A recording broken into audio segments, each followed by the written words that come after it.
What up, everybody? Welcome. Tuesday, your favorite day of the week. We're gearing up for actually something really cool. We've been talking about doing this for a while and putting it to fruition now that we got a little extra time. No one's returning our phone calls, so we don't have a guest.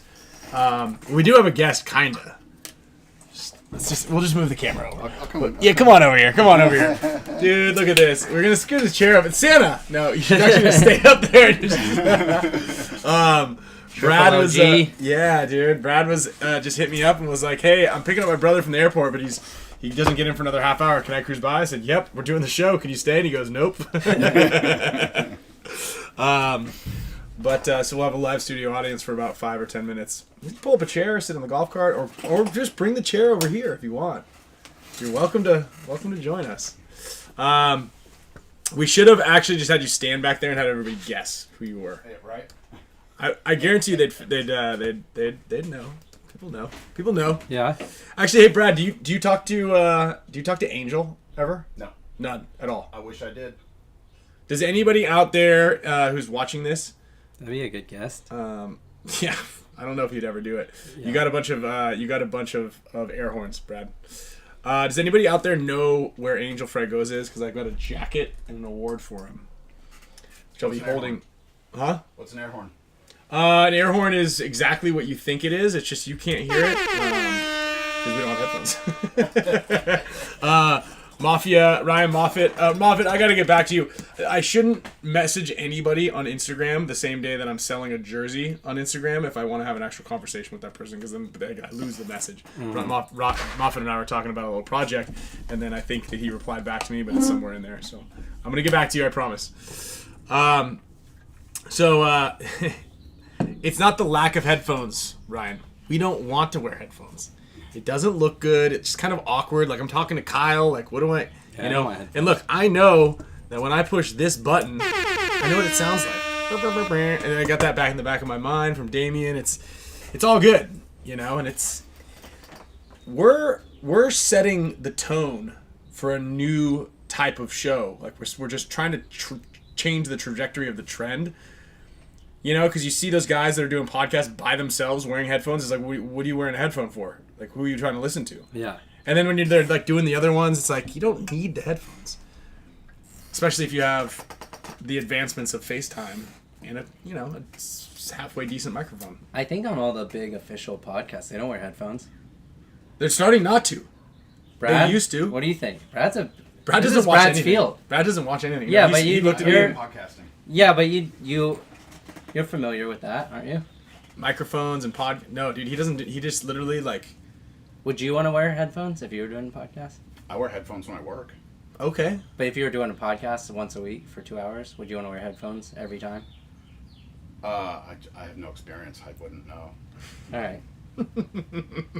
I get Zoom called all day, and I like to listen to music. All right. Yeah, you need, when you're listening to Metallica... So right in the middle. When you're listening to Metallica, you need the full acoustic, the full setup in the ear. Yeah. We were driving to and from practice last time, and I'm like, hey, so Brad, what do you want to listen to? Because my taste in music, Taylor Swift is all I got on the deal. And he's like, Metallica, and I'm like, all right, tight. Okay, here we go. Why have we been looking so shiny lately? Like, it's bright. It's just the see, I think it's just the light. Can we move the light back a little bit, man? Lighting. This I can do. This is. Here we go. I just don't feel like the light was like as bright. It's any closer than we've always had it. No, but I've changed the perspective of the camera to tighten in a little bit, so the camera actually cropped in, which may have changed how bright we look. Because now, we look crisp though. That's what I like. I like how crisp we look, and I like we've got the autofocus, so we can hold something up and. It's like last week I had that beige beanie on, and I think it was just glowing. An extra. It was just glowing. Part of my head, so it just all blended. But I was committed, so I couldn't switch out. Oh, I get it. So we would wear headphones so that we could hear what you guys are hearing a little bit better, or we can hear our voice. Like if we were kind of like low, we would speak up maybe. Yeah, maybe. I mean, I'm just looking at this little green Yeah. green and yellow and red thing just bounce back and forth. And I'm just trying to keep it under the red. So you could say it's actually a little more advanced, so we like. Yeah, we're pay actually attention. we're like on it, Yeah, Moffat. Like yeah. you might not know the intricacies of actually like watching the level. Like I'm watching this thing and I'm dialing it this way and I'm dialing it that way. Okay, so we're constantly adjusting here to make sure that you guys are having a better audible experience here, and clearly viewer too, because we got the light guy moving the light back and forth. So we're on this thing. He goes, but I know I'm talking to a wall at this subject at this point. We might just have to wear headphones though, just so we can get in that nomination group next year. Just we need to ramp the it up. headphones don't. Let's get those little things that the truck drivers wear. They don't need to be plugged in. No, let's get a couple extra microphones that just sit there. Yeah, That's good. That's good. We're gonna be taking you guys to a whole new Just experience. have a bunch of lights. Lights that don't work. Things, dangling stuff. Yeah. We got all this. I like it. Y'all should bring him in on. All right. Yeah, maybe we get him in down here. I have auto exposure on. Your camera's exposing for your background. That's why you're overexposed and your background is nice. Okay, Saul. There we go. I can do that. We can fix all this stuff. I like this. Image adjustments, autofocus, auto exposure. Whoa. So what do you think this? Well, we we leave go. that off. Maybe No. We don't want golden. We don't want gold. All right. But now, look at this. What's happening now? Something just happened. Oh yeah. Okay. What he's saying is, if you had another light that hit the background behind you, it wouldn't have to compensate. More lights. More lights in the background. Kyle did say that. Okay. We can do that. We can do that next week. All right. We got to get a new light bulb. We got more lights. So this is what you're saying is put some sort of light thing behind us? That way it won't fight. It'll expose, because it's exposed. You see, I had to black out that window back there because it was sure it was blue. Maybe we need like a explode. light that hangs like up here that goes over us, hits the back but doesn't hit us. right because then You it'll could bounce. change that bulb to a daylight bulb instead of a tungsten bulb. Because this is daylight. Yeah. You don't want mixed lighting. No. It's gross. That is gross. Yeah. Okay. You got Daylight daylight bulb. coming in. I'm gonna write that down. Put that down. Daylight bulb. Yep. I think I might have just how many watts? Because I just bought some 60 watters, and they're kind of the same color as that, and they're LEDs. Jay says OBS filters will get rid of the chair squeaks too. Somehow this one got exchanged. I think that chair. OBS filters will get rid of. Okay. This is this is a tech show. I think. WD-40. I thought WD-40 too. I Didn't don't you know. get some of that for Christmas? I did get. No, I asked for it, and then Oh, she you just told me didn't to get it. buy it. She said, Camille said, "What do you want for Christmas?" And I said, "I don't really need anything. I don't know. Maybe some surf fins, or I definitely want some WD-40." And she goes, "I'm not buying you WD-40, you guys. You asked me what I wanted for Christmas. I wanted some WD-40." She goes, "Just buy that yourself." I go, "I could buy all the gifts myself. Don't ask me what I want if I'm not going to get it." Yeah. Right? Yeah. It's a thoughtful gifts account, like that notebook. This notebook is fantastic. Yeah. We're about to fill it up. And just as a backup, I've got the Brute notebook too. We're about to fill all this stuff up. Oh. All the notes. Well, I must go. Brad, it's been a Alright. pleasure. Thanks, Good to dude. see you. Great seeing you. Daylight bulbs. See you at practice. All right, bud. Also, Carolyn made a good point. That back window isn't fully closed, so that it's messing with the background. You see the light at the top?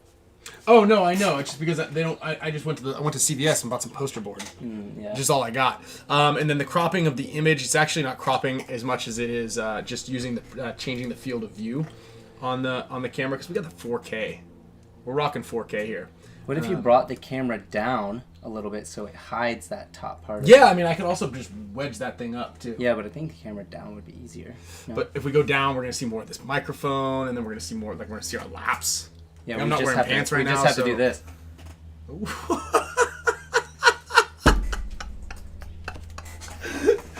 We don't want to be shorter, dude.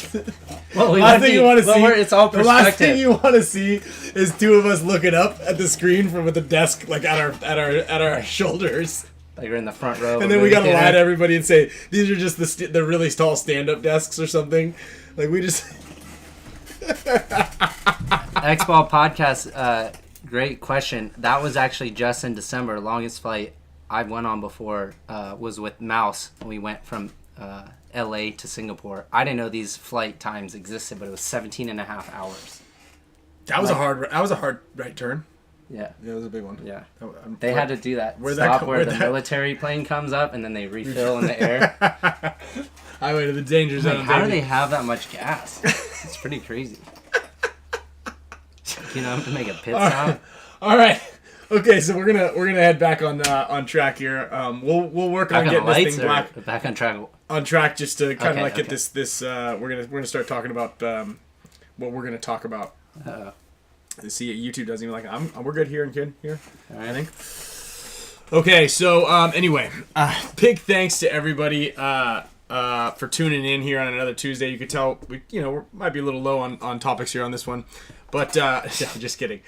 We've got a really cool show, and we're actually going to be bringing in footage from Go Sports today. And Darren actually sent me a bunch of team highlights and a bunch of just highlights from the event, a whole package on there. So we'll be kind of posting some stuff up. Each one of us downloaded and grabbed a couple of videos on here from the event. I've been coaching every weekend since the event, and I've noticed a couple of things that are pretty constant. I've actually done 2 Zoom call meetings with teams to go over their performance at the NXL Las Vegas, as well as some holes that I found in a lot of people's game plans that quite frankly blew a lot of people's minds. Just kind of like on the methodology and the mindset, not only just playing this layout, but this layout really did highlight a bunch of holes in a lot of people's games that don't really get talked about on the field, because a lot of people don't really either understand that it's even happening or are confident enough to like speak up amongst themselves to discuss that. So we're gonna get into that. Thanks, Nick. Nick. I appreciate it. Also saw 33 months for Nick. 33 months for Nick. You're almost 3 years old. The little guy's almost is about to be blossoming into a full grown boy, toddler boy.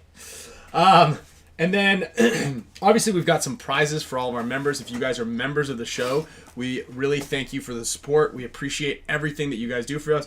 Even if you're not a member of the show, we thank you for tuning in and sitting through what is pretty much nearly an entire full-length feature film every single Tuesday, just except it's far less action and more Kyle and Ryan talking. And then also big shout out to our sponsors. We are here with poor lighting and audio, but always in the process of upgrading. Sounds like we need a new light in the back, and then maybe some gaff tape to plug the hole. WD-40. Some WD-40. All that stuff is big thanks to all of our members who support the show, as well as our show sponsors, Gen X Global and Arfon. We're going to be every event and every so often.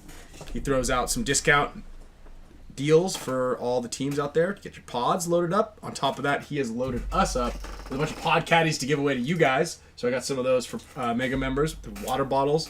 Sloan stole somebody's. So if you did just win and your pod caddy didn't come with a water bottle, that's because Sloan jacked it from you. And we might have some of this stuff too at WCPPL next weekend. Yeah. I'll have a booth. I know Play the Game. They'll be out there. Yeah. With a booth. So definitely right. if you live in SoCal and you're not. We should maybe get some Tiger Wear Spick-and-Span collab shirts to give away. We can probably do that. Yeah, we can do something like that. And then speaking of which, I got this shirt to give away too. This is actually feel how soft this is. Remember that shirt that I had the other day from James? This is nice. Dude, this is a nice. I actually might not give this one away now that I think about it. Well, let's see it. Or is it dude, it's secret? It's just no. It's just an Island Designs. Nice. Right here, look at this. Nice That's little rad. print on the back. So shout out to James and Island Designs. Thank you for this. I might give this away. I might just wear it because it's one of those things that is not too hot of a sweatshirt. It's kind of cozy. Well, we can have some. Yeah, we can also get some of those things. If you guys like it, we'll bring a couple out to the event. Big shout out to Matrix Gear and Paul, supporter since day one of the show, has been on board with us. He'll also be out at the WCPPL event with us, nice. With everybody. And then we've got GG Sports. Dustin over there is ripping. GG Sports is probably one of the coolest field setups that we've really kind of seen. It's really cool. If you haven't had a chance to go check them out, check out GG Sports Park online and just look at their fields. Just if that isn't a reason why you wouldn't want to go play there, and if you're ever obviously in that St. Louis area for work, fun, or you just live there and you haven't played paintball at this place, go over there and check it out. They also have their GG Sports events that are going to be doing, so you can check all of that stuff out. And then of course, thank you to John, JT, and everybody at JT Sports. Goggles. But most importantly from GI Sports, and we were talking about this a while ago, but make sure if you guys are practicing, because this weekend is coming up, is the final weekend of practice before the WCPPL event. Make your practice count. Get good practice paint. Don't skimp on the practice paint. Like, seriously. Don't skimp on the practice paint, because you're gonna have a bad time. If you're bouncing people, if you're breaking paint, it's all around not a good setup for you. You're just gonna be kind of frustrated, and then possibly lose. And then, well, you know how it is. You know how it goes. Yeah. You know how it goes. Tell me it's not gonna rain this weekend, Orlando. Seriously, again, man. Flight and room booked for Texas, and that's right, dude. Texas is literally like, I think it's 4 weeks away right now. Or at least the layout's 4 weeks away. I mean, we're pretty close to Texas. Is pretty much what I'm getting at. So that's a. Let's see. What do we have? Dude, it's right there. Like it's happening. It's like. I don't know why it was such a quick turnaround. Yeah, we have this. Well, five weekends. WCPPL practice this weekend. WCPPL local event at ASG next weekend. Then weekend out of practices. Mm-hmm. And then layout. And then layout is third weekend in April, and then fourth weekend in April. We're going in there. So, yeah, hopefully I make that event. Yeah. Hopefully I make that event. But we will have Blake and Chris are going to be back ripping. Nice. Yeah, so we're going to be good. So yeah, let's. You didn't play that well. So I don't think they'll miss. Yeah, they'll be fine. They won't miss you if you can't make it. Yeah. Listen, you kept. By the way, thank you. We did the baby shower last week, and there were these little things that you fill out, like all those little questionnaire. Yeah. You definitely won on that one. Did I? Yeah, yours nice. Yours is by far the best one. Everybody said, I hope it was like one thing that I hope that I forgot what it was like. I forgot how it said it, but basically it was like. It was, I think everybody but you but maybe even you said it, but everybody said, like one thing I don't want to be like my father or something like that is short, or I hope I'm not short, 5'8", 5'6", 5 foot, like, or I hope I'm just taller, basically. I did put that. It was like, what do you hope you don't get from your father? I think I said his height. Yeah. Damien said my hairline. Damien commented on my hair like 3 different times. I feel like I have a pretty solid hairline for... Yeah. Damien was like, I won this, and he showed me. Oh, dude, Damien's was the first one I read. I should go get them. They're pretty funny. Yeah, we should get them. We should get those. But I'll text Camille and have her bring them down here. We'll read the baby shower. We did a last minute impromptu baby shower, Friday. Yeah. Yeah, because we're running down to the clock here on the amount of time, but it was really cool. It was a nice little informal. Very personal, like intimate, as they'd say. Little last-minute baby showers. It was a nice one. Yeah, and Saul, that's actually a really good question. I'm gonna talk about that a little bit. Shaking off a bad practice weekend. Which might. Oh yeah. I think we had a really good. Yeah, it was just practice conditions, though, right? Oh. Well, I don't know. I'm not sure exactly. Yeah, that's. Sometimes a rough practice can actually be beneficial. No, for sure, and honestly, I mean, it's hard to say because we've had pretty good success lately. But I kind of like. Is that just your computer that's doing that? I don't know. I guess. Are we lagging at all, guys? Yeah, are we lagging at all? Do we look good? Does everything look all right? I like to have. You want to have a practice where you struggle. You definitely want to have something where, but yes, like a rainy practice is not good. That's not what you want. You want to have a productive practice where you can have as many points. Obviously, shooting the best paint that you can shoot. Thanks, Jacob. I don't Thanks, dude. But you want to have as productive a practice as possible. If it's pouring rain, it's like the reps that you're getting are not going to be worth it, and you're just kind of getting frustrated. Now, if that's all you got, it's really tough, man. Like I don't even know the best way. I can't even be a good. I can't give a good example as to why or how. Where'd he go? I think you how to practice well when it's pouring rain and you have no other options, because you kind of want to run a couple. Oh man, he's right there still. Where is it? Oh man, it's like on your computer. Woo-hoo-hoo! You just hit my Surgical. computer. Surgical. So yeah, we're not gonna go over that as much, because I'm the first one to be like, all right, it's movie time. Yeah. It's pouring rain. It's movie time. But we literally dodged this huge bullet for the Vegas practice. Yeah. Because it was scheduled to like be torrential downpours the whole time. So yeah, I want to get into a couple of the concepts here that I was getting at, and I just so Kyle and I also do we moonlight outside of doing the Spick and Span show every Tuesday at 4 p.m. We also moonlight as professional coaches as well. And if you or your team isn't local, we still do a lot of online training if we're not traveling to your local area. I did see someone wanted me to come up to Missouri. I think he might be taking over my my Minnesota gig for this season up at JT's field in Annandale Paintball.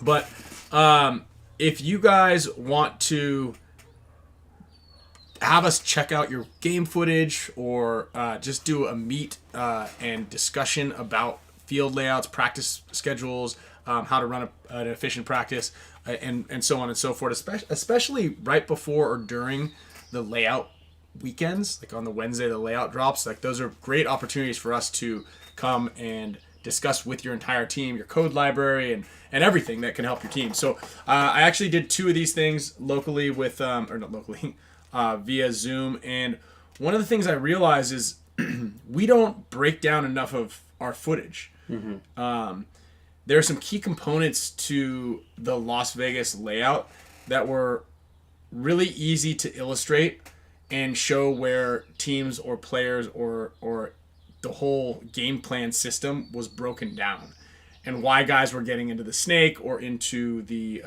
Dorito structure unknown and just destroying your whole team. And a couple of those reasons are just vision. You got to identify what spots on the field have the vision to be able to see it. And then are you in those spots? And is the guy who was responsible for that still doing that job, or did he bail on it? And then there needs to be the accountability side of things, right? If you were supposed to do it and you didn't, it's like, well, how'd that guy get in there? You're like, well, yeah, I was watching. And again, I messed up on this a bunch of times, which is exactly like against you guys, because like it's kind of playing out of position a little bit, and you get so greedy about like wanting to be active in the game. Yeah. I was in that little California temple shooting Snake Way, and then I just kind of like looked heads up real quick, and mouse would fill into the snake, and I'd kind of look back over, and he would just pop up and shoot me. Yeah. Crap, like a surprise. But the important thing is you identify the issue, and you have to fix it in real time. And accountability is one of the biggest things, the biggest factors there that can really fix that. Yeah. Right? Because someone will be like, dude, Ryan, what? Like, you didn't know you got in the snake. You're the one looking that way. And I'm like, oh, well, yeah, you got to be honest. But I looked heads up, and it's like, dude, just stay across. That's your job. Yeah. Right? So there's that accountability when, Marcelo or Yosh or Archie are kind of explaining, like, I messed up on my job. Then I gotta swallow my pride and say, yep, you're right, I did. I'm not gonna look away this time until the guy gets past myself. I mean, it took me too, and actually on that thought, the field that we just practiced, both of our teams, against each other this last weekend, it took me till like the last 2 hours of the day to realize that can that was on the Dorito side. Yeah. Just have him look the whole snake way, way yeah. the entire time, and the other 4 guys can do whatever they want, or the snake guys don't have to worry about the snake anymore. Just the eyes across, and that guy would shoot him a lot of times. Yeah. And that was the solve. It was like, so then we could do other game plans just with that. Our game plan on that field was to do that. Yeah. Yeah. And I want to say I'm very impressed on how the Narcos did, and I've been really working on the discipline side of things because that spot was relatively easy to make it to. That can. And, you know, I was like, dude, shoot across because you could just kind of stand in that blind zone, shoot, and then fill across, and you see both of the spots. Yeah. And it was great because I think in the last point that we played against you, Clay ran straight in there and just shot all 5 of our guys. Yeah. Yeah, just smoked us all. And I'm like, hey, guys, we've been doing this all day. Like, who was in the Utah looking across? And they're like, oh, no, we doubled up the back center. I go, why? Yeah. Like, why did you do that? If you're going to do that, who's going to look this way? And they're like, oh, yeah. So it kind of like, and Lando, we're kind of doing a little bit, we're talking about 2 different things. We're talking about giving a story, but it translates to the NXL Vegas layout. The layout that we were just talking about, though, for the last couple minutes was not the Vegas layout. Right. Just for anybody that was... With the can. Yeah. But what we're trying to do is we're trying to just emphasize and reiterate the importance of making sure you have zones covered. Okay? And we're going to pull up some videos here of teams playing in the at the event, and we can kind of highlight a couple of these situations and kind of walk you through the scenarios and where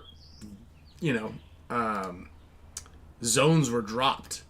and again, this is going to be important. I was just up there with Orlando and the Omega guys, and we played on the Las Vegas layout, and they would shoot and they would move out of these spots, and they kept getting surprised still off of a couple positions. I'm like, well, you have to have, who can see this? Yeah. You know, because the back center especially, and if you go back after you listen to what we're talking about, and we show you guys, and you go back and watch a bunch of the games from Vegas, or if you recall playing the Vegas layout, especially if you're the back center guy, and you're like, oh wow, well when I'm looking snake way from the back center, I can't see anything.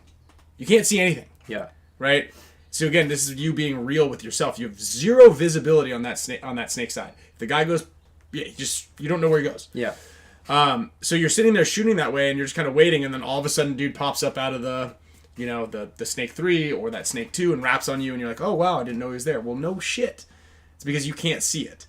So unless you have a direct line of communication with the guy that does see it, and he gives you the information prior, then you shouldn't even be in that spot doing that job. You need to shoot your gun and find plan B. And I think plan B is something that a lot of people don't plan for, right?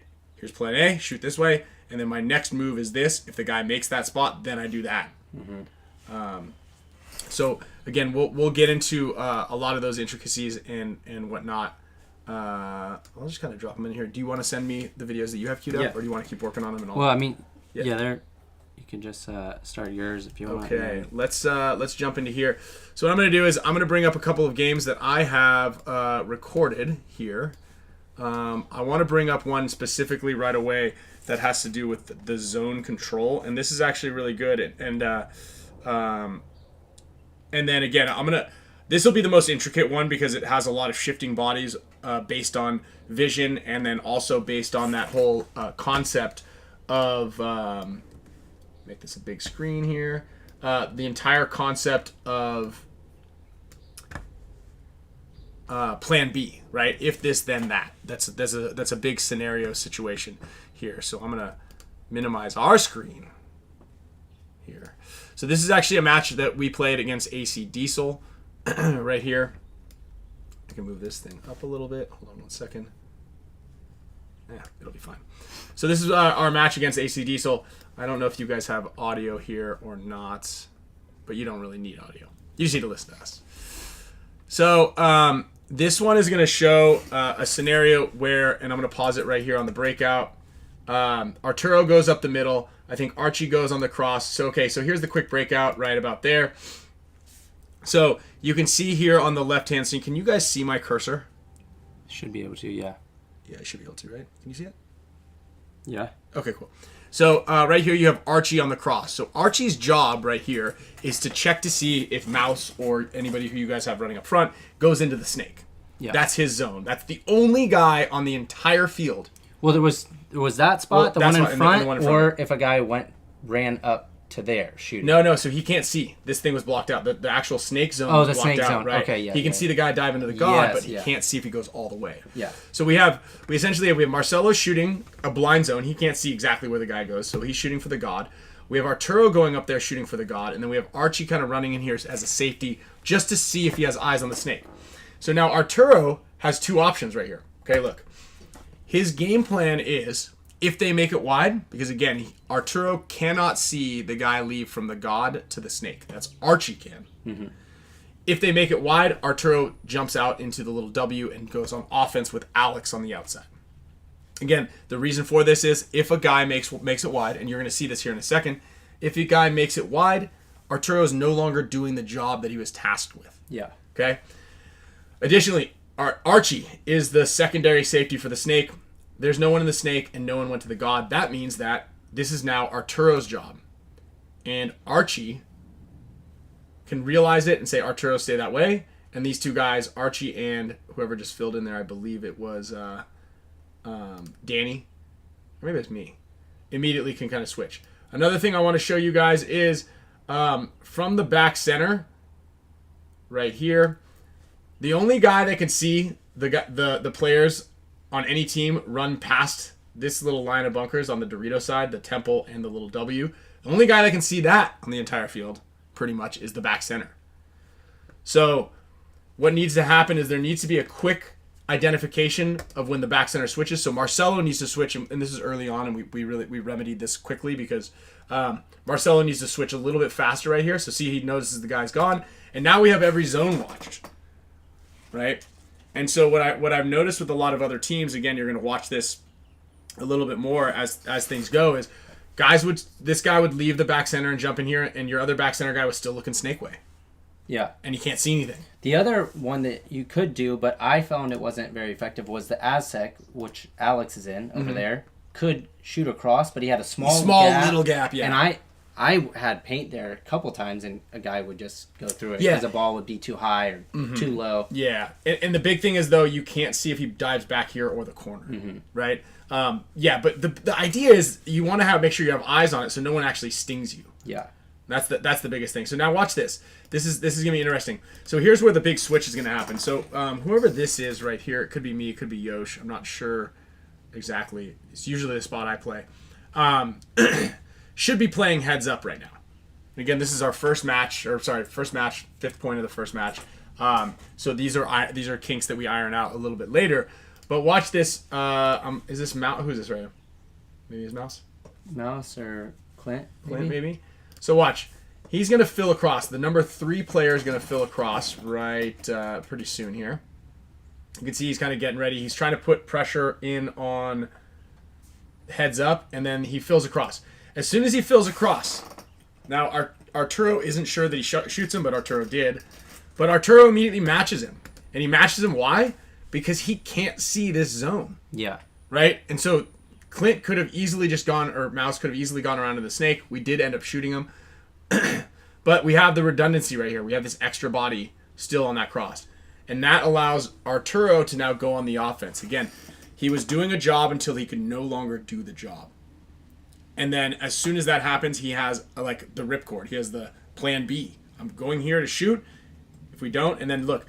And that was probably Archie right there. Well, too, on the turn of this, we were actually doing something similar, and I was doing what Arturo's doing on the reverse side. Yeah, right here. Yes, exactly. I was able to hold you guys from doing exactly 100%, that. Yeah. But we lost everyone else. Yes, so here's Kyle right here doing the same thing. We didn't go wide, so Kyle just stays there and stays on the zone. Now, if you didn't go wide, or if we went wide, were you going to fill over here?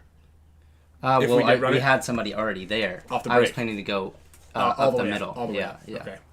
So end to that point right there. But what the big one is both of us, as we broke out and realized that nobody went wide on the snake side for either team. Oh, so you delayed up here though. Yeah.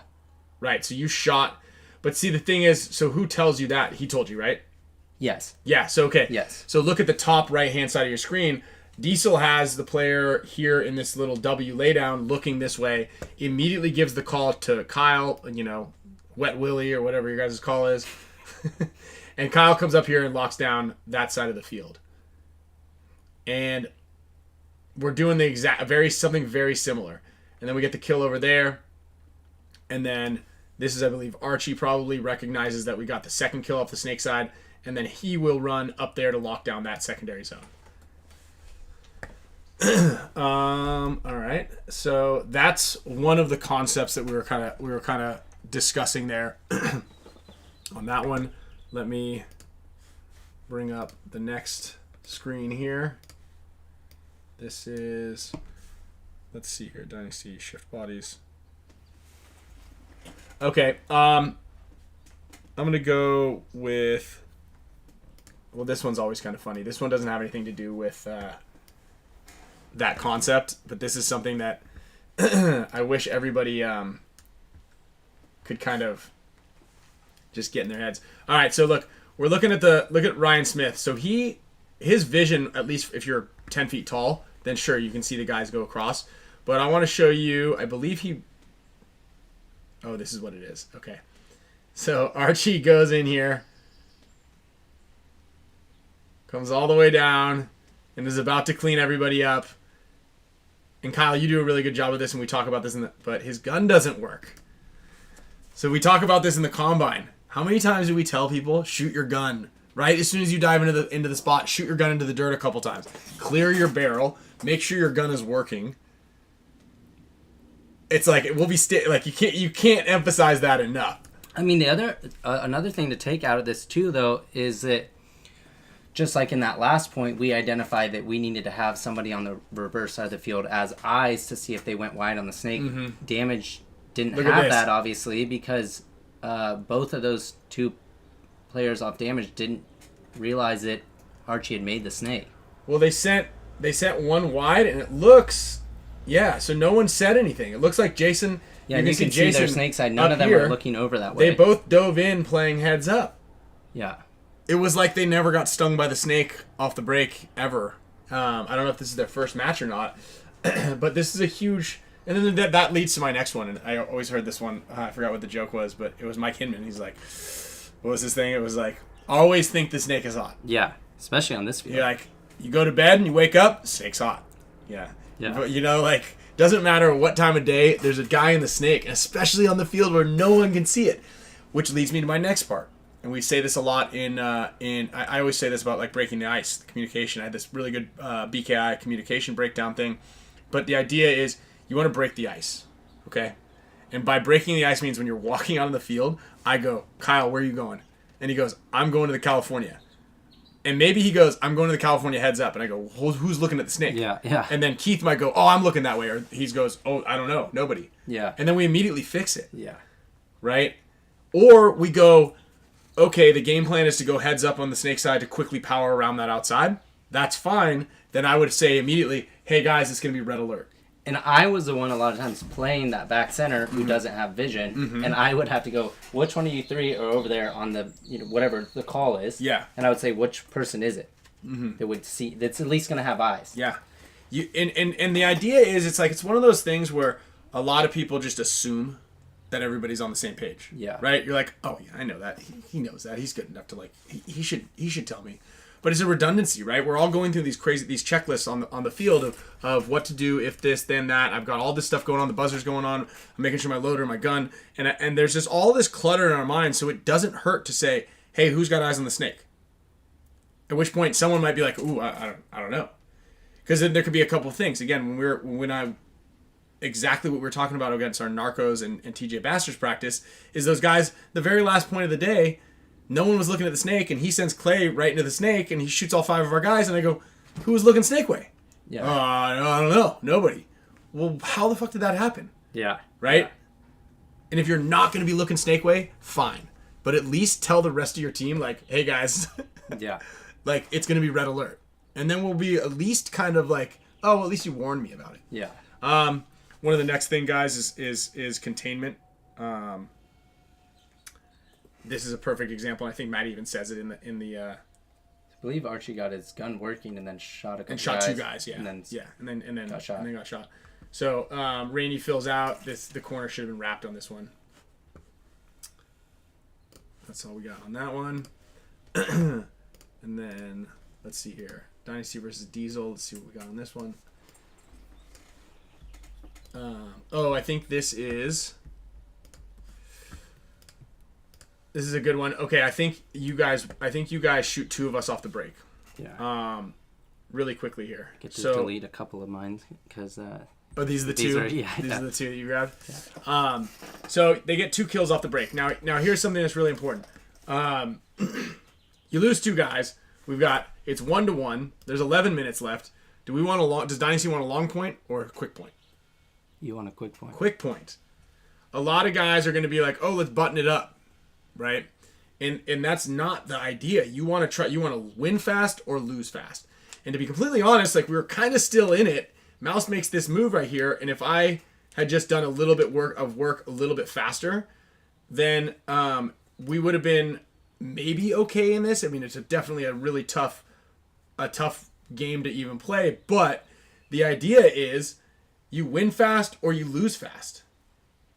But you don't want to have a really long slow point. Yeah. So we lost 2 bodies off the break. I'm just going to attack quick. Yeah. Again, knowing the scenario, knowing the time, how much time we have on the clock, and so on and so forth. Okay, this is a great overhead view of Aftermath and Heat. This is a really cool setup for the zone control that we were talking about. So back to zone control here.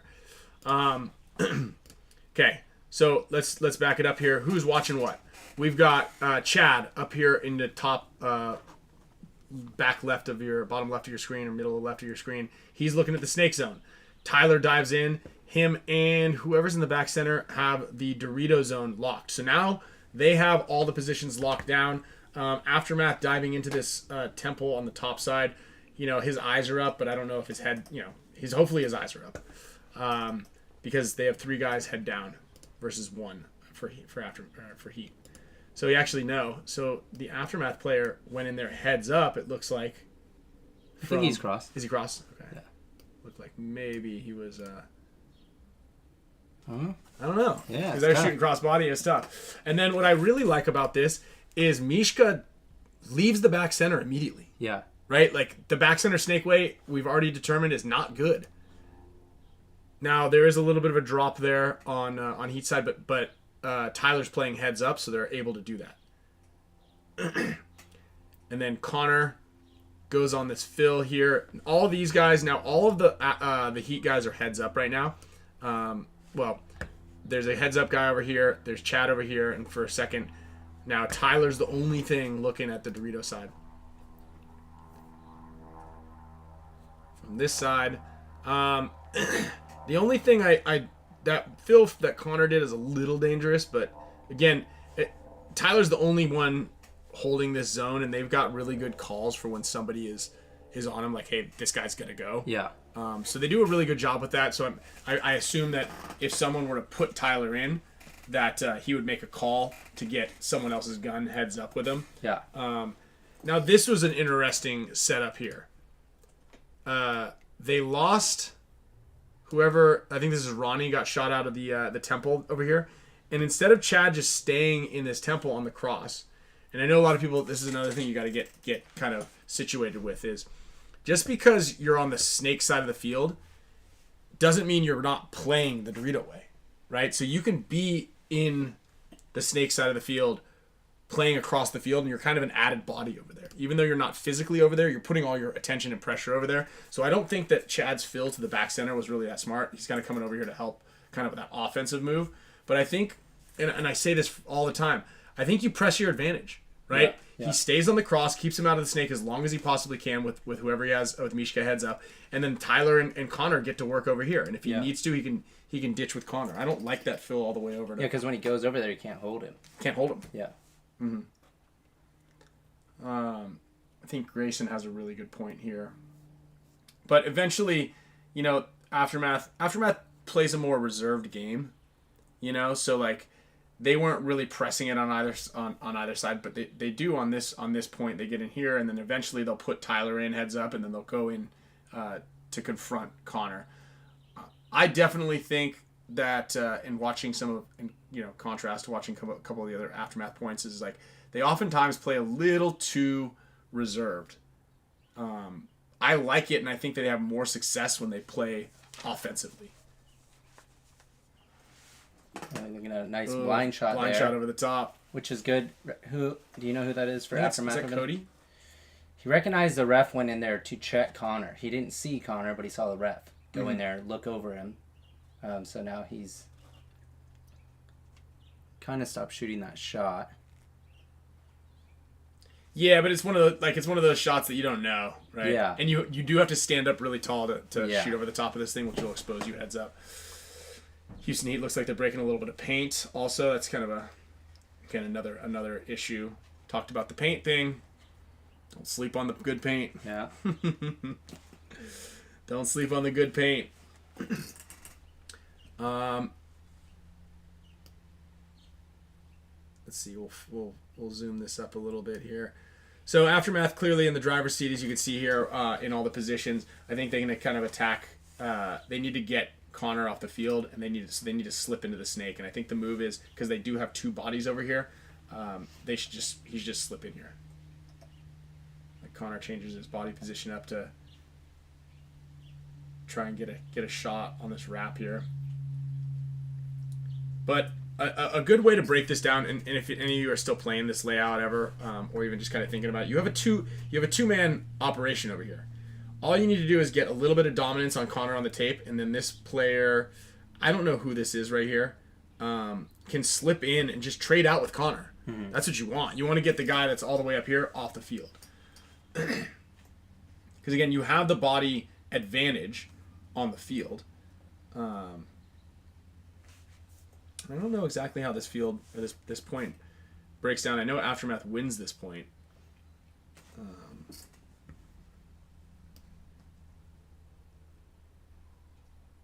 Okay, a fill out to the corner.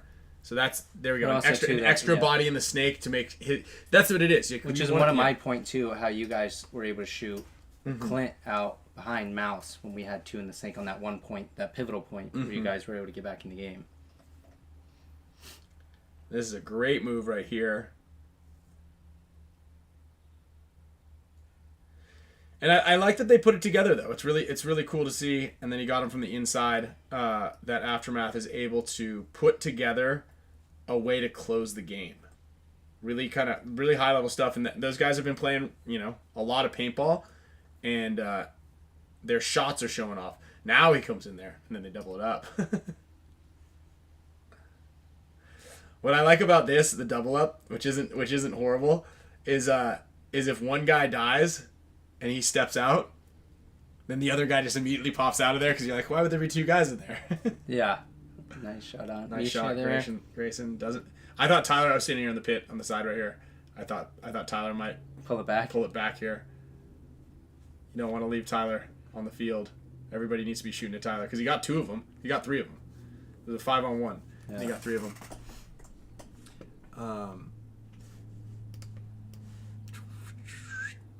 So you want to send me those other videos? Yeah.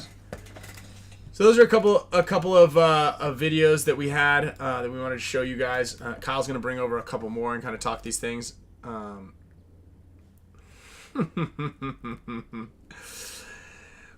Pink, so it's Mafia. That's actually really funny. You mentioned that. I didn't see the contract or the rules or what was regarded to be the pink, because again, it was pink. Did it have to be 50% pink, 100% pink? Is there a Pantone color? What were the specifications? Because again, very much like in, let's call it Formula One, because that's pretty important. Like that's a big one right now. Your car has to fit into these specifications, but you can wiggle everything from here, and there. Yeah. And so that's kind of what everybody's job is supposed to be, right? Same with NASCAR. Like your job is to make the car as fast as possible, right? Regulations crew is meant to scrutinize and make sure that you follow the rules as closely as possible. Yeah. So if you're not clear on something and you let somebody else make the rules, yep. What do we got? Ooh. Then there's gonna be an issue. I wonder if it's because I'm receiving these files. Yeah, that's probably it. That's probably it. All right, stand by for a second. Maybe that's Here. why my computer was doing that, because they're pretty. One video is pretty big. Oh, yeah, okay. Your tube is not moving enough. Maintain streaming as such view. Yeah, lag's happening. Kyle sent over. One was. I don't know. This one said a gig. Oh, dude. Yeah. Wow. What is it? A whole It's match? 7 minutes. 7-minute point? Well, yeah, it was 2 points. So I Okay. just scrubbed it through. Okay. Yeah. Hold on, guys. Hold on. Video's uploading. Kyle came in with the heat. If you guys are also, just in case any of you are listening to this in podcast audio format, you're definitely going to want to watch this episode when you get a chance. This is a pretty informative one. You can compare and contrast. All right, received. So now we should be zooming back up here, hopefully. Yeah, you could. I mean, that 7-minute one is the semi-pro one. You could delete it. I could edit it. We just got zapped for a semi-pro match. Yeah. You just crushed the feed for Sorry. a semi-pro breakdown. It was just 2 points of the semi-pro final. Okay. But it's just that 7-minute one. You could just. No, once it's on, it's on. Like it's in here. We should be ramping up here soon. Yeah, and that's a really good point. I don't know, it might have just been a load on the computer, but we're zooming up right now. Hold on. Nope. That wouldn't have affected the Wi-Fi though. It's coming back. I see it. Oh. That's like when I'm trading options right there. That's exactly what I think Yeah. every time. It goes all the way up and then up, down. Well, that was fun. That was a good start here. Screen record. So we're gonna give it here a second to catch up. I'm gonna get rid of these videos here. Let's just go ahead and get rid of these off the drive. Let's go ahead and let's go empty the trash here. I don't know how you do that. Empty. Let's go get rid of that. So you shouldn't use hacked Wi-Fi, Ryan. Thanks, Brian. Thanks, Bri. So as we're waiting, I guess, can you guys still hear us? Do we have audio at least, or how lagged are we? Are we just completely? Oh, we're just fully dropped frame rates here, and I can't. There's no refresh on my side. Doghouse gonna doghouse. That's right, boys. We were doing so well. Everything was cruising. Just lost a smooth 65 viewers. Damn. Razor. Damn. No, we don't have that many tabs open. No, we've got no tabs open. And it certainly has to do with Maybe just delete that 7-minute one. which one is it? Yeah. 7 minutes. Just get rid of it. I don't think that's gonna affect it too much. I feel like we're picking up a little bit. Like streaming and going on inside. I don't think there's anybody home inside. Oh, I thought Camille was home. I think she went over to pick up Sloan. Huh. Let me ask her. Are you downloading movies? What takes up a lot of bandwidth? Okay. Napster. Yeah, Napster. Are you Napstering? I don't know if that still does. All right, so we've got full audio right now. So what we're gonna do is we're gonna kind of just recap and just talk a little bit over it. You guys are now just kind of in podcast land. Nice amount there. Yeah, we're shedding viewers. I understand. I get you guys. I do want to thank everybody though for tuning in. Even though we have this drop frame rate, so we're dropping 10% of frames right now, but it does seem like it's picking up a little bit now. It's all the way back down. So we're hopping around here. I don't know why. I wonder why that is. But it's happening to me right when you just angry. Let's turn the Wi-Fi off on the cell phones. Come on, baby. Oh, there we go. Here we go. Come on. All right. Well, we got a couple of you guys. Audio's good, so just a lot of robotic movement. So before we jump into the next set of videos, we got 3 more videos to show you guys. I just want to reiterate as a thank you to everybody. Seems high tech to me. My man, Michael Cruz. I like you. Maybe because it's like your computer's processing those videos.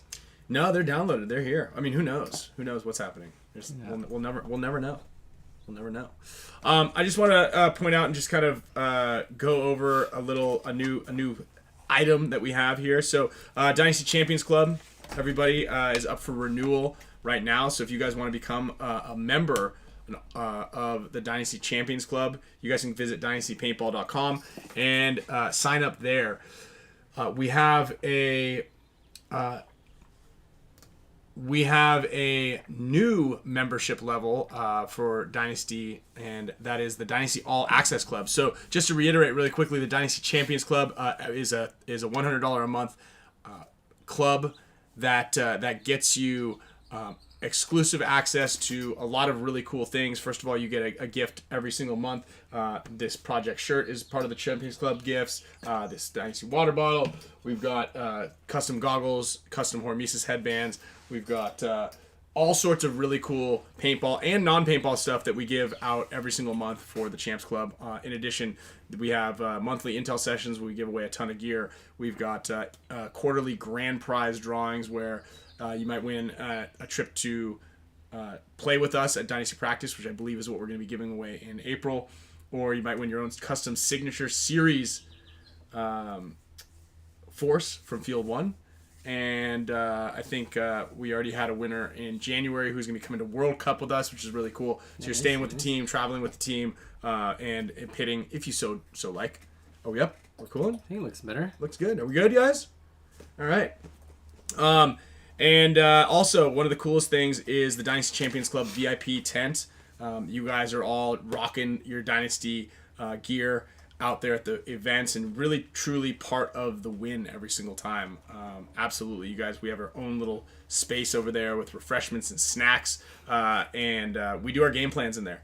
We're always in the Champs Club tent, hanging with you guys and going over all that stuff. Plus, lots of other cool little perks and membership deals inside of there. So you can check more about that, about dynastypaintball.com. And then we are introducing a level just below the $100 a month level for $44. You get everything. You get everything in there except for the monthly gift and the grand prize drawing. So you're still in the intel sessions every single month. You still have access to the VIP experience at the paintball events and all sorts of other really cool things. You can just check out dynastypaintball.com and check out the all access membership or the Champions Club one if you want to get the cool Dynasty swag every single month. You get the Dynasty wallet. Kyle still has his Champions Club Dynasty wallet. Yeah, they held up, dude. I've had the same wallet for like maybe over it's a year. You good luck. Maybe I need to get rid of it. The one that I have. Well, they're good luck. You've been playing actually really well ever since you lost your other wallet and had to switch to the Dynasty wallet. True. So maybe it's almost clinically proven that if you have the Dynasty wallet, you're gonna play better.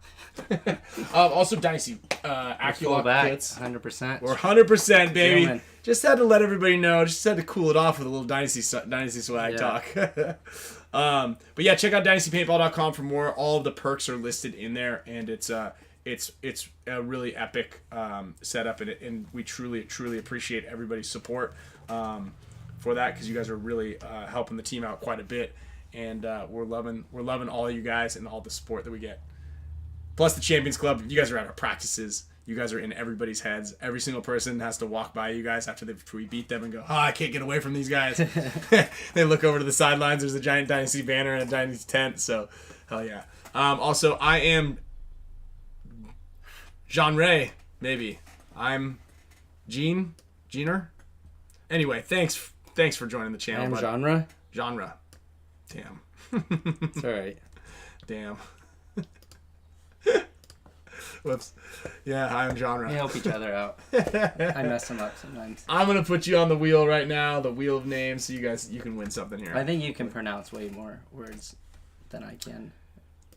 Yeah, I was like, correctly, so Jeanery? Okay, that makes sense. But it's all one giant word cobbled together. I'm trying to throw out something wild here. Okay. Cool. We're cruising. We're used to the technical difficulties. My man, Doc. Okay, let's get these ones up here. I'll cue you guys up. Ooh, yeah. Legion. Also, if you guys want to watch some of those switches that I was talking about, and like kind of like the fluidity and like the dance of the switch and everything, our semifinal match against Russian Legion was really good. You saw a lot of pocket play and a lot of that move. As soon as you leave the back center, the other back center guy would switch. So you're always constantly watching these zones. So we've got another. This is just the first point. Okay. Hold on one second. To remember what, as we watch it, what stood out to me. All right, let me cue it up here. Okay, and just you let me know when. Do you want the mouse? Just let me know if you want to pause it or move it or anything.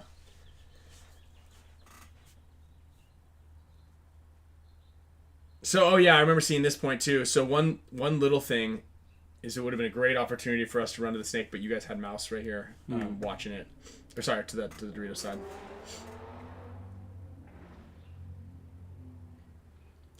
So you can see Mark staying in that center spot right there because we didn't fill out wide, and he's gonna come right into our side really quickly. And I believe we did lose someone off the break. I think it was Clint or BJ.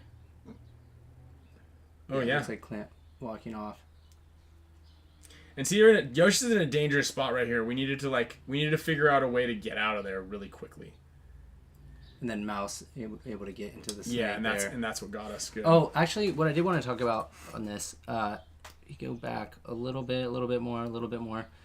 So, you guys realize that Mark is in your side of the field, the center structure right here. Mm-hmm. You realize it. Yeah, and he you can actually see. So, and kind of coming back into it, like he sees, and this is kind of the tricky thing, right? He's like, do you stay there? Right. So, do you stay in this center spot right here and hold the zone? And what he wanted to do is he wanted to get up into the wedge on our side to lock that side down, but he just needed someone to take over my zone. Yes. And I was a big fan. I was like, why don't I stay there versus going up in the middle? Because that was my job sometimes too. If you guys haven't left this area, why maybe I just stay there and I can hold it? Yeah, because see right there. So I felt that there was no more pressure from him, so I filled out, and then literally he pops up right there. If he had gotten there a little bit sooner, it would have been a little bit different. But someone needed to be pressuring us just a tiny bit more for him to get there, and then he would have shot me immediately. Yes. And then a couple good moves here. One by Mark also to realize there's a certain amount of time where if nobody's getting shot and nobody's coming off the field, that he realizes that he's probably going to get bunkered, and he comes back. You also use the blind spot to get up the field, which, given a little bit more time, you probably shoot him out of there, getting in the snake there, or crawling right up to the snake too. Yeah, crawling in there because he doesn't know exactly where I'm going to be. Yeah. So good job on both of your guys' parts to realize how the game will switch if a kill isn't produced. He did a really good job of playing that middle. Yeah. He did a really good job, and that was a bad move on our part to try and go get him when Mouse was already in the snake. Yeah. And who was that? That was Marcelo. But Archie tries to go, I think, towards the middle. It was Archie, yeah. Uh-oh. And again, same concept. Like we're down two bodies, so we want to try to break this side, as quickly as we can. And there was a small opportunity for Yosh to be able to slide into that snake, and hopefully, if Yosh had moved at that exact same time, which is what I'm a huge fan of, that double attack. Yeah. I get Jesse, and then Mark immediately wraps in to try to contain Yosh, but he pops out of snake too. Yeah. That would immediately get another kill. Just different mentalities on how to play. Yeah, the main thing on that one was just talking about how the flow too of you and Mark there, the switch. Yeah, and it's just kind of how paintball works, right? The second Mark leaves this spot to go up there, I notice that he's not on me anymore, and I immediately take advantage of it. And it's one of those things I talk to my guys a lot about when I'm coaching them. Is if someone gives you an opportunity and an advantage, take advantage of that immediately. This is a big one. Jeez. Oh, pterodactyl. Yeah. It's gonna be stinky. Dude, it smells like dead mosquitoes. Burnt mosquitoes. Is that what Damien said that one time? I think so. Was this the one that we watched already or no? No, this is ACD.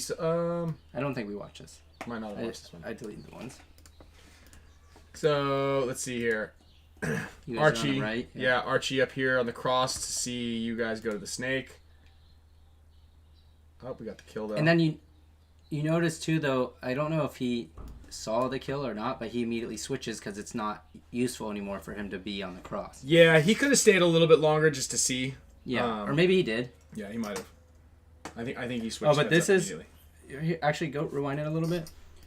Oh, I remember this. This was point. good on mouse though, to almost kind of do what you're talking about, the double, like a double attack. Like mouse took the risk there to instantly just push again, because sometimes there is switches where it's like they realize they shot the snake guy and maybe they go to look at somewhere else, and mouse took advantage of that while there was an opening and he was able to get to the snake too there quickly and wrap, before Alex realized it back in the snake. And that's a big point. You know, I love that. This is actually, that's the exact point, right? So it was actually, and this is the point I was talking about. Yeah.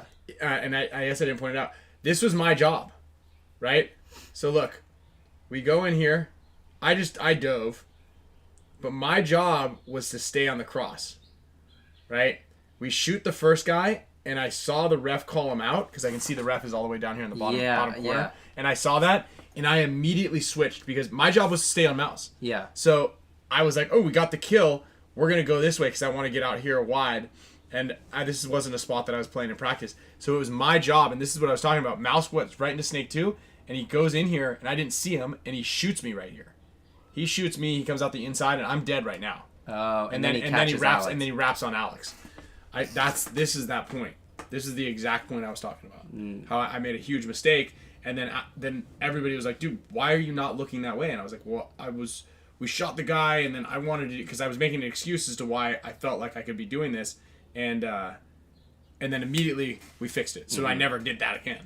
I never made that mistake again, because again, we want to have a little bit of empathy with everybody. I don't want to let my guys down. Yeah. All right. Let's go. Legion. And then this point too. So we moved some bodies around. That's now Jesse in the back center, and I'm going out. And what I want to talk about too is like something important when you're playing a new position. If you need to make a switch or whatever, how important it is to talk, or a person that you're trading off points with, about the flow of the game, how the previous point went, how a position is. So I did play that laydown that I'm going to a little bit, but not anywhere near as much as like Jesse and Ice did. And so I was like, hey, what are the first shots you've been taking when you go up there?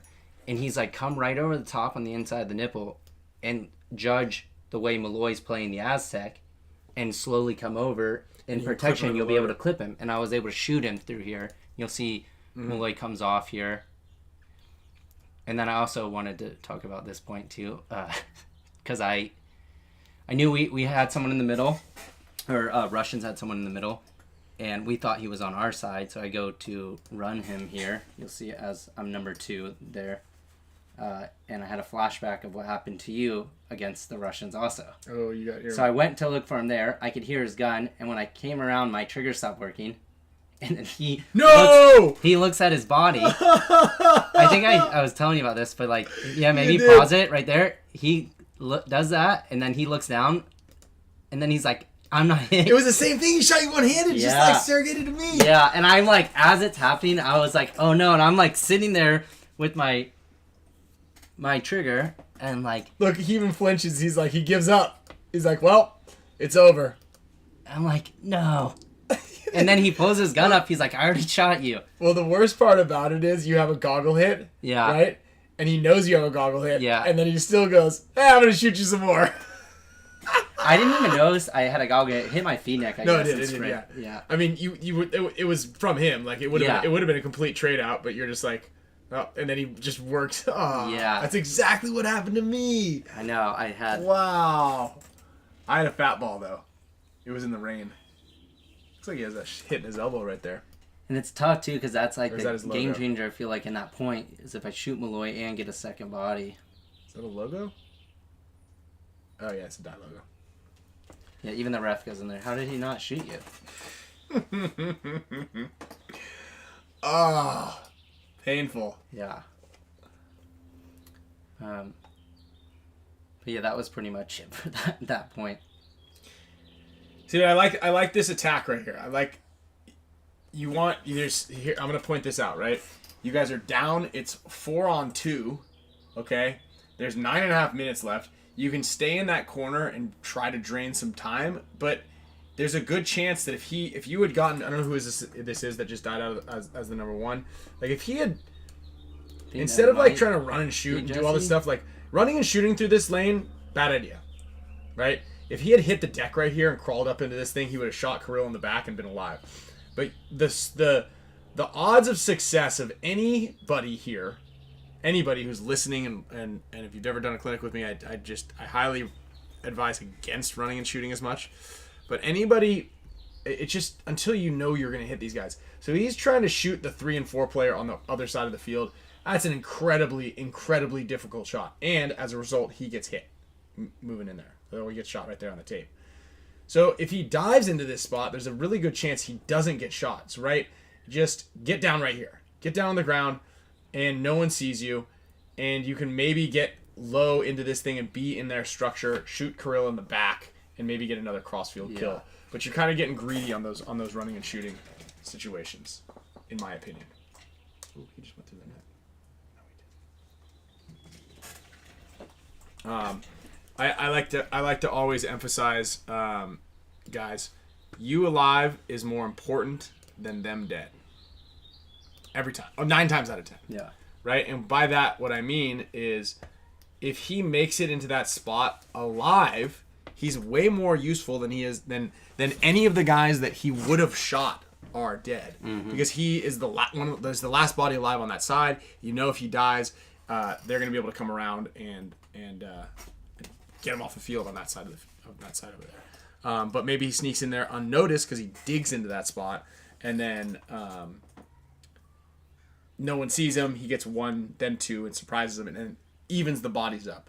But if you're giving them a really big target, again, I think there's a handful of guys in the league that can run and shoot. Mouse, Tyler, J-Rab, Archie, Marcelo, Fedorov, right? There's guys that are like surgical running and shooting. Mm-hmm. And I guarantee the D4 player that's listening to this is not surgical, unfortunately, right? I'm not, okay? But I'm realistic. So every single spot that I ran to out there, I fucking sent it into every single spot. Yeah. Oftentimes you're not going to be seen. More often than not, you're going to make the spot. So you just really have to be understanding to your actual abilities. If you practice it every single day and you're just a master running and shooting, and you've done the combine drill, you got scored first place in that, and you're doing it as fast as possible, then sure, right? But if you're trying to hit a coast-to-coast shot running and shooting while there's a guy behind his bunker, you're more often than not going to lose that. So where I'm constantly calculating and playing the odds. What are the odds of this? What are the odds of me winning a 2-on-5? Very low. If I sit in my spot and let them figure out that I'm the last guy on this side of the field and then come bunker me or shoot me out of the field. Yeah. But are my odds increased slightly if I make a big move and surprise them? Yeah. Because I'm probably gonna lose this game anyway. Mm-hmm. Again, the time and the point system all come into effect. But I'm trying to clear the field and get my team on the field or surprise the other guys. But I'm not, it's not a surprise if I'm running down the field just trying to shoot. Again, play the odds, play the probabilities, try to do that. Yeah, cough, cough, Lando. And it took me a long time with all those guys. And I know Earl's in here too because I had to do that with the Savage guys a couple years back. I mean, they were running and shooting to every single spot, and they were all just getting shot, like trying to dive into the snake, running and shooting. Yeah. And I was like, all right, hey, $100 to anybody who can shoot me out of the corner. You guys all run and shoot, but I'm just going to keep shooting you guys. And so I sat in like a bunker, and they tried to run down the field. No one shot. And I I was like, again, keep going, guys. Yeah. Keep going. Yeah. Keep going. And they just had to run from like one side of the field to the other while I shot them, and they were trying to shoot me. It's like, it's a harsh reality, but like, I don't do it. Yeah. Like, and it depends though. If there's somebody in that monster and I'm moving across a zone, and like, you need to defend yourself. Protect And again, yourself, my odds increase the closer the guy goes. So there's a threshold that I'm comfortable with. Like, I'm gonna have my gun up and I'm probably gonna get you. Like, Yeah. when I bunkered Jesse out of the snake in front of me, gun up. Yeah. Right. When I bunkered whoever it was from the Hurricanes, and the overtime point, gun up. Yeah. But if I'm running to the corner and I'm trying to put you in the back center, like, and you're behind your bunker and you're shooting the lane already, like, very low odds of success on that one. The wise guy, let's go tacos. I'm ready. Yeah, we'll take all sponsorship. Yeah, we're ready, man. Yeah, there you go, Rise in there. They ran parallel to each other, shooting at an open field. Yeah, that was another one. No, that's the four corners drill. That's a fun one. Mm-hmm. That one's always a good one. Billy Casey, yeah, DCC. Long live paintball. Oh yeah, I do, Rich. So again, just to kind of reiterate a couple of those things, I think the main factor, and I'll just go to my notes that I have from the team that I was coaching the other day. One of the biggest things is vision, right? No eyes on spots that I was writing quite a bit, and just you kind of just didn't have a lot of the vision, and when you left your spot and you were doing a job, and there was still time and you could still consistently do that job, if you left it, you've got to tell somebody else. Otherwise, you're going to get surprised. And I saw so many teams. You saw Damage in that first point against Notorious that I showed. Notorious got in the snake. Damage wasn't looking. And then they were playing like the snake wasn't hot. Yeah. Right? So that was like the biggest. Like, how is a team like Damage going to go in there and then fumble it that hard? Are they just expecting? I mean, I know for a fact that if I'm playing Notorious, Archie's going to the snake. Yeah. So, like, that's, like, a huge, lapse on Damage's part, and I don't know why, if it was a coaching issue, or if it was just kind of like, we're gonna beat Notorious because we're better than them on paper, or just kind of an oversight just on the overall game plan and the concept and the idea behind it. Yeah. I mean, luckily we practiced Infamous, and Zach Patient was in the snake, and Jonah were in the snake every single point on both sides. So we played, like, either side was on, like, hot at all times. Yeah. So it forced us to always have eyes on it. Mm-hmm. And again, like, if you see something, say something. That was another thing too we talked about on our team too, is like, if you get 2 kills off a side and you're the one controlling it to prevent the other team from going out, like, everyone's excited and you want to, like, look over and tell everyone, like, hey, it's G2 or whatever, this whole side's clear. And at that moment that you're telling your entire team, right as it happens, if you're looking away, that other team, their only option is to fill out and to stop the bleeding. Mm-hmm. And that has to happen really quick, because you don't want the other team who has 5 guys alive to get an even better setup to really make sure you don't move. So in that moment, obviously it is important that you want to communicate so everyone knows that you've shot 2 guys. But I think it gets superseded. If you're the one guy that can control it, you need to hold it for that small interval where they might possibly go to fill right away. Because in that time, you look back to your own team, and say, hey, I shot 2 guys on this side of the field, and you look back, that guy might have already filled out to a corner or to a spot that helps them space the field out. So important that, like, you realize that maybe I need to hold them for a little bit longer till I can get another person into position. Or, like, you constantly see that, like, a guy maybe that's in, like, a position like the God bunker or something right before the snake. He shoots 2 guys off that field, and then he immediately jumps into the snake to start crawling, and then the other team just fills the corner because he was the only one that could have controlled it. Yeah. So it's just knowing those, when to push and when to hold for a second till you get somebody else with you to help set up. Yeah, you'll have an epiphany one day, right, when you're playing, and you're like, you keep trying to gunfight haphazardly heads up, and you're trying to, like, stop the guy from moving, and either you die or he dies, and then you move, or you move, and you're like, dude, he made it in there. This is kind of a conversation I had this weekend. He was like, dude, one of my snake players I'm like, just, all you need to do is stay alive. Like, don't worry about holding this guy as much. And as soon as the guy in front of him moved, That's one less gun on you. And then he moved. He Yeah. kind of came up to me. He's like, oh, it's actually kind of easier. Like, as soon as that guy left, he wasn't shooting at me anymore. I go, I know. Yeah. It's kind of what I've been saying. But the same is true for him. As soon as you get out, that guy goes, all right, well, I can match him a little bit easier. Yeah. You know, and so it's like, again, you alive is more important than them dead, more often than not. And if the guy puts you in, you can easily have a call for it, which I mean, I made fun of it, but like it's a call, right? If you get put in, or you think someone's gonna go, you can say, hey, you know, whatever, the God's gonna go, or the you know, the baseball, or whatever you want to call it. Just give a call for it, and you can have somebody quickly put their attention onto that side of the field. Yeah. And then like help you either regain dominance so that you can take it over and say, all right, I'm on it again. Or they can shoot it as just a precautionary to kind of plug that hole. Sure.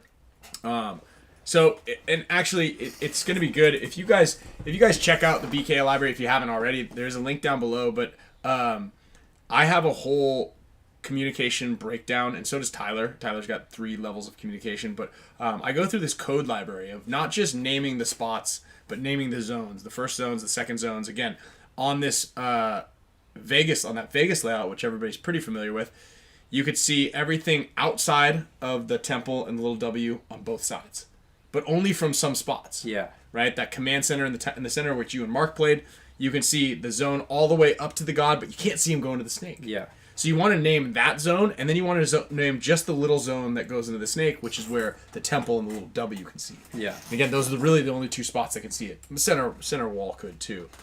And so you want to have names for all those, because if you're just calling it like 1,000 here and 5,000 there, then he could kind of be anywhere. Yeah. And you want to be able to plug in or plug that hole from multiple different spots, because each spot can see a different portion of many of those zones. Yeah. And I know it's a lot, and it's so funny because I feel like we have a ton of codes. We don't use them all. Like, a lot of teams have a lot of codes, but a lot of teams only have like a handful of codes. Like, okay, we'll just name the spots. Yeah. But you need to name all these little nuances, because the team that's better prepared or smarter or whatever it is, and it's not just how much better they are at running and shooting and gunfighting, they need to know, because you could be really good at all those fundamentals, but if you don't know how to properly call something out and guys are getting into spots, they might not be as good as you, but they're more prepared than you. Yeah. The zone calls, I think, are really vital. It's like knowing when a guy's not in an area where you can prevent them from gaining an advantage on a side. Typically, it comes from like they break out into like a pocket or a pocket on one side, or you shoot a guy early, a front guy typically, and they're at a disadvantage. You want to keep them in that disadvantage. It's really, really important. I think that, you know, for everyone out there, get familiar with those zone calls is probably one of the like most important things you could do, along with naming the bunkers. Yeah, and obviously speak up on them, right? So if you see something, you can say it, and someone's gonna be like, yeah, it's a good idea, or I don't know, right? But the discussion needs to be had, breaking that ice, kind of saying, again, if in that first point that we showed, Notorious versus Damage, or one of those first points, if someone was like, all right, here we go, boys, like, all right, good luck. Hey, who's watching Snakeway? Oh, nobody? Well, shit. Jason, you gotta stay this way just for a little bit. Yeah. And then, oh wow, the guy got into the snake and shot all of us. You know, it's like, don't be surprised about that sort of thing. But again, you want to have redundancies. If everybody's on page with what the game plan is, I don't just go out there and be like, all right, good game. Yeah. Oh wow, you were running to that spot? Cool. I thought you were playing over there the whole time. Yeah. I don't, you know, it's just like, what are you gonna do? Just say what do you got going on? Well, it's funny too. Even on the field we just practiced against each other this weekend. After halfway through the day, everyone from that Utah was shooting across, and Eric, who was playing the one on the snake side, there was in the can on the snake side a lot, and he got bounced off the God from the Utah guy shooting across, and he came and told me, he's like, yeah, that guy, and then we go out, we had like 2 or 3 guys playing that position, and I was like, after a second, I was like, you need to tell them. Did you tell them that? And he's like, no, not yet. So I was like, we have to tell each other like these really important things that the next guy's going to go out there. We don't want him to get shot. Just be aware. Well, not only that, but you want to tell your guy in the Utah that was shooting that shot, and make sure that hey, I've got this shot. Like, don't keep it a secret to yourself. Yeah. Yeah. You're like, oh shit, I want more playing time. I'm not going to tell my buddy there's this, Yeah. they're shooting you through this blind zone. It's like you need to share as much of that information as possible, and share the experience, and especially because we're headed into the WCPPLs are blind layouts. I forgot that he uses some other different bunkers. I wonder if we're going to have like An X all or the something? all the snake beams again. I'd have to look at. We should call up think Mike of it. Hinman next week. Yeah, we Text him should. right now. So I've seen in a couple of the regional events do this, but I just texted him too yesterday. Asked him how the event went. What event? The USXBL because he runs out Oh, in that's Texas right. now. How many teams did you have? 90 teams. 90 teams. 2 days. Now starts the 1,400 miles home. see if he's around. We can give him a call. Yeah, well, But we'll try to get him up on the next show for sure. Himmon's got a lot of stuff. I forgot. yeah. This was the doing this layout one. of the. Oh yeah, we got lots of snakes. Yeah. Oh yeah, double snake, triple snake. All the bunkers in the middle, the big bunkers. Oh gosh. So it makes it tough though. It makes it really like there's a lot of stuff that can happen, and it makes it so there's a lot more upsets too. I think because it's harder to keep track of everybody. So you can have just one random bandit just have a good point. I said at the beginning of the year, there's a video of like when I'm talking to my guys before even our season started, and I was like, I think the layouts the way they're gonna be is hectic, and you have to make decisions a lot faster, and it's gonna speed up our game a little bit. So I think that happened to some sense. in this It's last happening, tournament. dude. It's happening. I don't know how. Well, I can't. I guess I can't really complain about the layouts. I mean, remember that layout where I came out to it, but it was you guys Aftermath and Ironman practicing with that With the big diamond thing in the middle? Yeah. Yeah. And the Dorito side was good, and the snake side was good, and it was super hectic. Yeah. Yeah, that was we get a field like that, it's gonna be mayhem. It's gonna be mayhem. So yeah, we got WC coming up, and it's a blind layout. So making sure to share those experiences with your guys that are playing, because you probably have two sets on either side. You got 2 lines and whatnot. I was gonna say we should check on Alex, but we don't really have that set up here. We didn't. Yeah, I didn't set the whole thing up Yeah. on this one. Code Library Physics Ryan and Dynasty, just like we need to see in the DCC. Yeah, and that's another thing for the DCC guys. We send over, and I actually owe you guys game plans, but we generally send over our game plans to the Champs Club members. We usually put it in the Facebook group. There's also a private Facebook group that you guys get to go in there. Also, exclusive access to drops from Project, Hormesis, and any of the Dynasty stuff. So, yeah, lots of cool little perks here and there. I saw Alex just created a new Instagram for Great American Paintball. No, he's had that. He's had Oh, it. he's had it. Yeah. He's been ripping it. Yeah, great. You got a little tag in there. Yeah, I guess that's why I didn't know. Yeah, Peter, we got the Ultralight Dynasty backpack. I got mine right here. Little Hopefully he doesn't get bonus any gift. trouble for this. Yeah, I could see that. Pretty similar type font. But he's owned Gap for a long time. Great American Paintball. Great American Paintballs was Gap. Was what we use. I'm sure the Gap brand has been around for a long time. Yeah, Maybe just don't put it on clothing. yeah. I'm not sure. Is our Spick and Span lawyer still in here? Brian, you in here? Hers is a little bit different, trademark? so- It looks very similar. We just need to get some trademark questions here for Great American Paintball and Gap clothing. What does Gap clothing stand for? GAP. Great American No, Paintball the other clothing. one. Yeah. All right, trivia for a prize. What does Gap stand for? It's probably Great American Product. There's a reference. Gap Inc. Generation Gap. I don't know if that I shouldn't have said it. hit. I kind of blew it.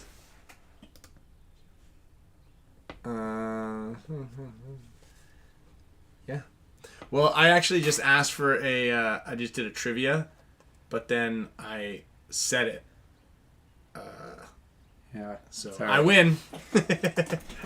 It's just a name. Drops all the knowledge. Yeah, Rob.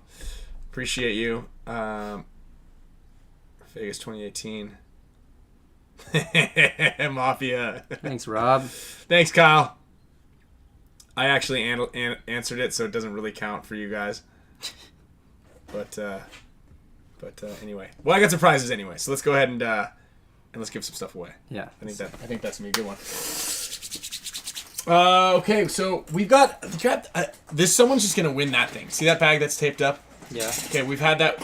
The one down there on the Amazon package. Someone's winning something. I don't know what it is. It's been packaged up here. I know what it is. It's been packaged up for quite a while. It weighs 7 ounces, and it's going to somebody. It's going to somebody. Seems like there's not as many mosquitoes in here, but there's like some gnats. Like the gnats took over the turf. Dude. There's like a turf war. Yeah. If you shake some of this stuff around, like I think the mosquitoes which might be sleeping.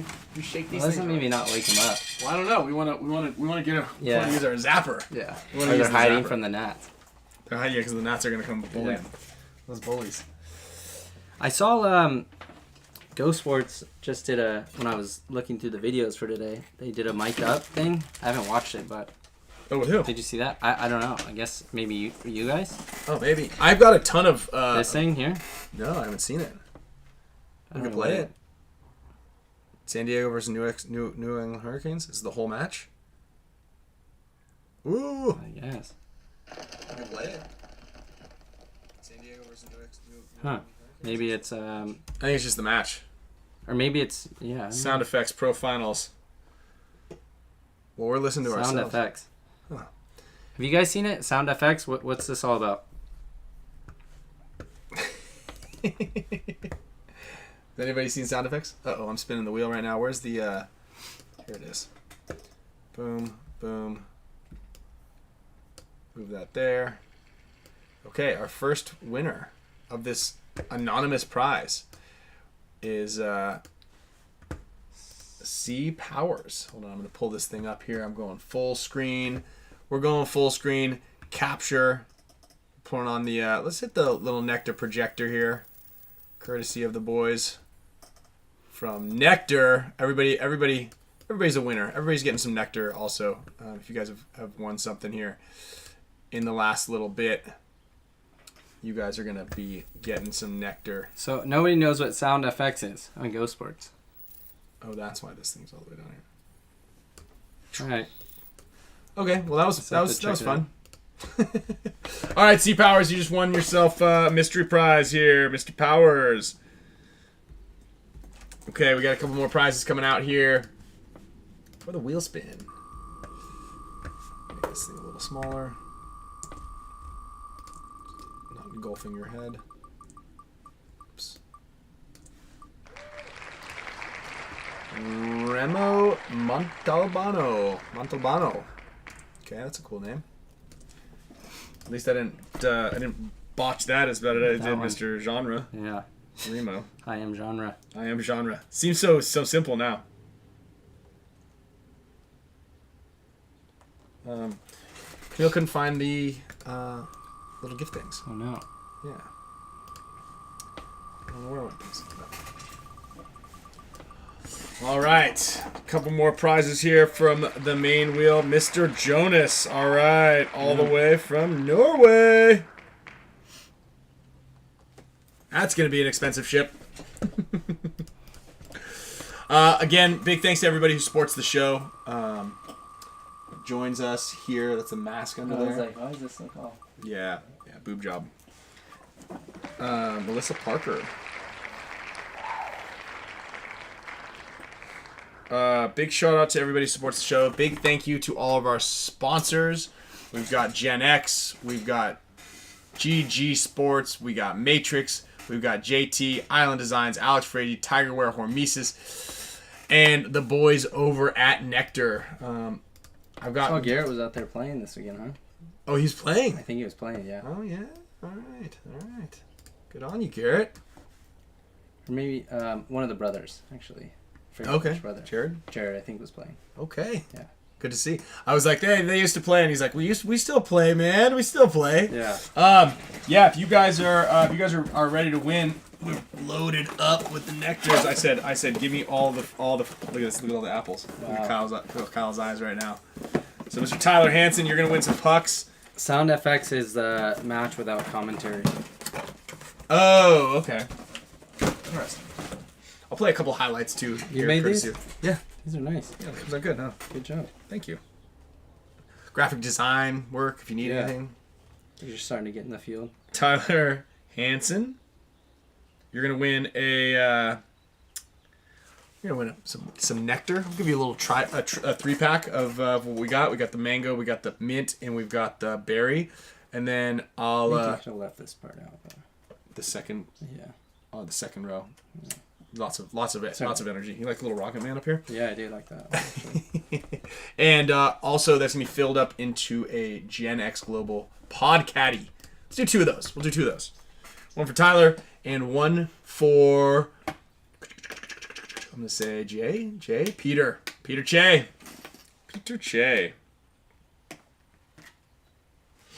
All right. I feel like if I got this is one of those things that, like, if this was, like, stuck in my car window, I wouldn't throw it away right away. Yeah, thank you. Yeah, I'll throw one of these things in there, too. It's got a, it's a little info card. Yeah. Well, see, the thing is, what I feel like, I felt like when the NECTR guys are kind of, like, giving out their pucks and stuff, when the people look at them, they're like, oh, well, some people are like, all right, some nicotine, let's go. And they're like, no, there's no nicotine. And they're like, oh, okay. That's kind of good too. But a lot of people think like, oh, there's nicotine in there. No nicotine in here. So that's why we created these little cards here, because this kind of like tells you what you're supposed to do. Because some people are like, what do I eat them? Like Damien, who chewed them and swallowed them. Yeah. Which, again, not gonna hurt you. But it kind of gives you a little like idea. It's this nicotine free. That's good. Pop the pouch in, savor the flavor, liquid free energy, brain boosting cognizin. And it says 1/3 the caffeine of a cup of coffee. So you kind of get an idea of what it is. Because when you open these things up, you're like, all right, time for a little zap. Mm-hmm. They're solid. I'm telling you, I did I think a double or a triple of those things right after the event. Right after I had one taco, my only meal of the day, before I went up on stage and had to read all that stuff. Dude, I was focus in. Dude, I mean, I don't know. I don't want to toot my own horn or anything, but I was able to read all of that stuff without blowing it. My headphones. Your headphones. You keep forgetting. Matt wants a piece. Ooh, that was quick. Got him. I heard a fun fact the other day. You know who developed, what brand made Beats by Dre, the speakers, the headphones? Who? I was gonna lead up to it. Okay. But I would need more time. Do you want to make it like a trivia? Sure. Okay. So trivia is, go and repeat. What brand made Beats by Dre? The Beats headphones. So who made them? Like, was it like Apple or was it? No. Oh, that's what I thought. I probably should be surprised. I got a Bang & Olufsen. This brand also. Hold on, wait. There's only been one guess. Again, You're gonna win a prize here. Yep. Is it the winner? Okay, David Del Real. Because he wouldn't have wanted to buy them if Monster made them. Because Monster made headphones and they didn't do well. So Beats by Dre got Monster to make the headphones, but they didn't say that it was any affiliation with Monster. It's kind of cool. David Del Real got it. David, make sure that you send us your address, and I'm going to send you... I'll send you... Dilf's close. Dilf's, you were right there. I'm going to send you some nectar. I'm going to send you a little nectar gift pouch for you. All right. Monster Audio. Yeah. I had no idea. I didn't know that. Like the energy drink company. Yeah, I heard that the other day. I was like, that makes sense, though, because you wouldn't... Would you buy Monster headphones? No. But Beats by Dre are kind of cool. Yeah. Yeah. Yeah. I'm a Bose kind of guy. Yeah. But I'll tell you what. I'm buying into the... That's like the least boomer thing that you could have done, because it's like trendy to go with wired headphones. So you're... I'm doing it for my health. I heard, trendy. I'm not doing it for trendy. Joe Rogan yesterday. He's like, it's like David Attell and somebody else. I like those comedian ones only. Sometimes those are good jokes. He's like, he had a guy and he's like, yeah, all the youngsters are smoking cigarettes now because vapes got too popular, so they want to be like, they go away from the vapes, go back to cigarettes. Back to cigs. Fun fact: Monster energy drink started as dude. Shout out to Hanson Soda. If you've never had a Hanson Soda, I don't know how you're supposed to get one outside of like Northern California. I don't think I've ever had one. But get one of those. Those things are dope. That's not the sodas that we drank at the New Hampshire thing, right? No. What was that? Like tree root soda? That was Yeah. Soil soda. Soil soda. No, it's Hanson's is just like a kind of more like a hippie soda kind of thing. I did not know that they were Monster. I like Monster energy drinks a little bit more now, but I just don't feel like or I just don't like Hanson's as much anymore. I owned a lot of Monster Audio stuff over the years. Oh wow. Hopefully it's like not someone that hates the company Monster and they own Beats by Dre and they're like, I'm throwing these away. No, I think once you're in there, you're just gonna like who's it? Brian that hates Disney. We should tell him like something that he really likes is made of Disney. Made by Disney. That's right. We should You won't watch like, Star Wars. Some of his Disney. tools or something. Yeah. Do you know Disney makes that hammer that you love. We'll have to do some research for that joke. I like that one. I'm on board with that. Yeah. I'm on board. Yeah, if he comes over here for some tech work, we'll find something. But I agree with the Bose things. I like that they're over ear ones. I got these in ear ones one time, and they stuck out like this far. It looked like it was Frankenstein. I think I've still got them in this drawer. I've been trying to give them away, and now they're just so long. Ball's energy drink, dude. How do you remember what the taste of Ball's energy drink was 17 years ago? Have like major energy drinks like always been at 200 milligrams of caffeine, or I feel like, and like those new ones. I mean, those things have got these bucked up 300, right? I think it was like 1,000. There's no, it's not 1,000. Yeah, like 6,000.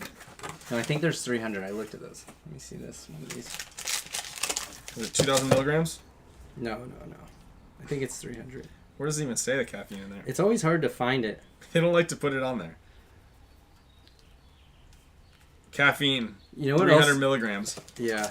What else I feel like is kind of hard to find sometimes is like the sides on a menu. It's like you get 2 sides and you're like, where are they? Should be a little bit easier. Yeah.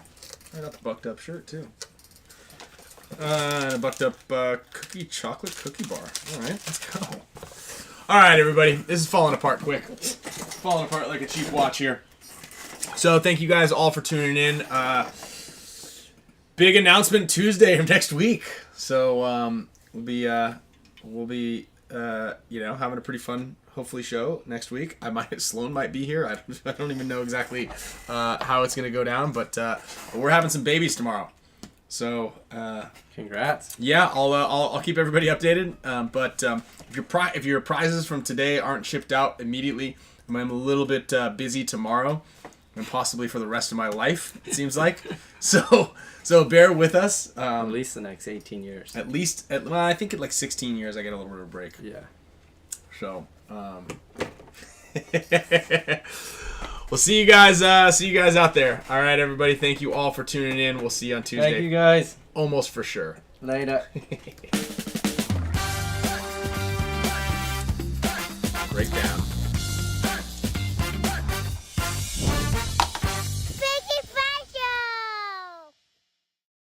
I don't have anything.